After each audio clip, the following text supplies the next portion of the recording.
हमारे खुदावंद यीशु की अंजील मुकद्दस यूहन्ना के मुताबिक उसका छठा बाब पहली 15 आयत। उस वक्त यीशु जलील की यानी तबारिया की झील के पार गया और एक बड़ा हजूम उसके पीछे हो लिया, क्योंकि उन्होंने वो करिश्मे देखे थे जो उसने बीमारों पर दिखाए थे।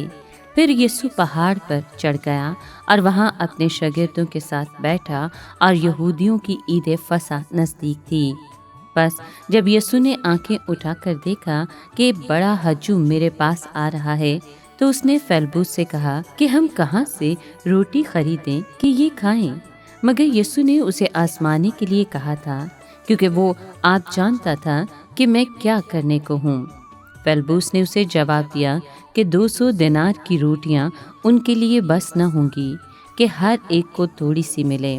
उसके शागिर्दों में से एक यानी शमौन पतरस के भाई इंद्रियास ने उससे कहा कि यहाँ एक लड़का है जिसके पास जौ की 5 रोटियां और 2 मछलियां हैं, मगर ये इतने लोगों के लिए क्या हैं? तब यीशु ने कहा कि लोगों को बैठाओ।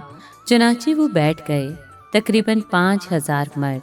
और यीशु ने वो रोटियां लीं और शुक्र करके उन्हें जो बैठे थे बांट दीं, और इसी तरह मछलियों में से भी जिस कदर कि वो चाहते थे। और जब वो सैर हो चुके तो उसने अपने शागिर्दों से कहा कि उन टुकड़ों को जो बच रहे हैं जमा करो, ताकि कुछ ज़ाया न हो।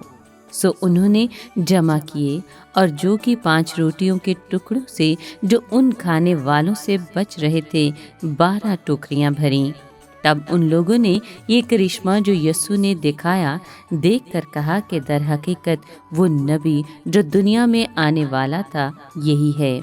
बस यीशु ये जानते हुए कि वो चाहते हैं कि आए और मुझे ज़बरदस्ती पकड़कर बादशाह बनाए, फिर पहाड़ पर अकेला चला गया। पाक कलाम के पढ़े और सुने जाने पर खुदावंद की बरकत हो, खुदा का शुक्र हो। अजीज दोस्तों, जब यीशु ने भीड़ को आते देखा तो अपनी आंखें अपने आसमानी बाप की तरफ उठाईं और उसकी तमजीद की और तौसीफ की और भूखे लोगों की फिक्र खुदा के सपुर्द कर दी। इसके साथ ही मौजज़े की इब्तिदा हुई। बाप ने बेटे के ज़िम्मे ऐसा काम सौंपा कि जिससे लोगों के दिलों पर से पर्दा हट जाता।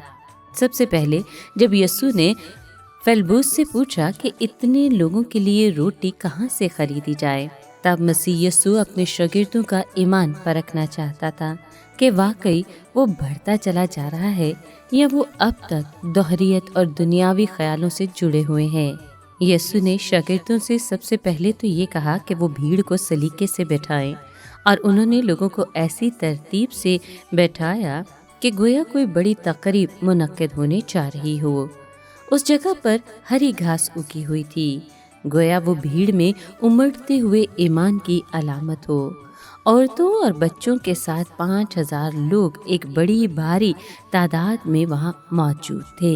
यीशु ने इत्मीनान के साथ रोटियां लीं और इस मौके पर अपनी तख्लीकी कुदरत का मुजाहरा करने की ठान ली। मसीह यीशु ने शुक्रगुजारी के साथ वो 5 रोटियां अपने आसमानी बाप के सामने रखीं। उसे यकीन था कि खुदा इस खफीफ मिकदार को बरकत देकर उसमें कसरत से अफजाइश डाल देगा। इस खफीफ मिकदार के लिए शुक्र अदा करना और मसीह यीशु का खुदा की तमजीद करना इस मौजज़े का राज था। ज़रा सोचें कि क्या आप खुदा की बख्शी हुई मुख्तसर अशिया की शुक्रगुजारी करते हैं, या क्या आप उन्हें शुक्रगुजारी के साथ कबूल करते हैं, या फिर आप खुदा के साथ इन्हें लेकर के शिकायत करते हैं? क्या आप अपनी मुख्तसर चीज़ें अपने दोस्तों में बांटते हैं? यीशु खुद गर्ज न था। यीशु में खुदा की मोहब्बत समाई हुई थी और उसने बाप का एहतराम करते हुए खुदा की बरकतें सब लोगों में बांट दी।